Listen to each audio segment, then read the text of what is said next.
Futbol muxlisi ayanchli avtohalokatda vafot etdi. Voqea 2025-yil 31-oktyabr kuni soat 8:30larda Urgut tumani Qoratepa mahalla fuqarolar yig'ini hududida yuz bergan.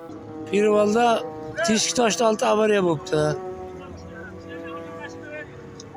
Kia Qayd etilishicha, Kia rusumli avtomobil haydovchisi Samarqand Qarshi yo'nalishida harakatlanib borayotganida charchoq oqibatida uxlab qolgan va rul boshqaruvini yo'qotgan. Natijada avtomobil yo'lning o'ng tomonidagi tuproq uyumiga urilib, jarlikka qulagan.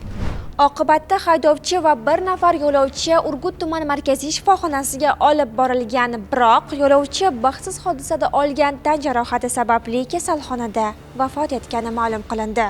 Ijtimoiy tarmoqlarda tarqalgan xabarlarga ko'ra, avtomashinadagi fuqarolar Namangandan Nasaf va Navbahor o'yinini tomosha qilib qaytayotgan bo'lgan. Samarqand viloyati Ichki ishlar boshqarmasi yo'l harakati xavfsizligi boshqarmasining rasmiy Telegram sahifasida yozilishicha, hozirda mazkur holat yuzasidan Urgut tuman Ichki ishlar boshqarmasi tergov bo'limi tomonidan jinoyat ishi qo'zg'atilib, dastlabki tergov harakatlari olib borilmoqda. Rul boshqaruvida charchoq his qildingizmi? To'xtab, dam oling. Ertaroq yetib olay degan vaj sizning va boshqalarning hayotini xatarga qo'yishga arzimaydi.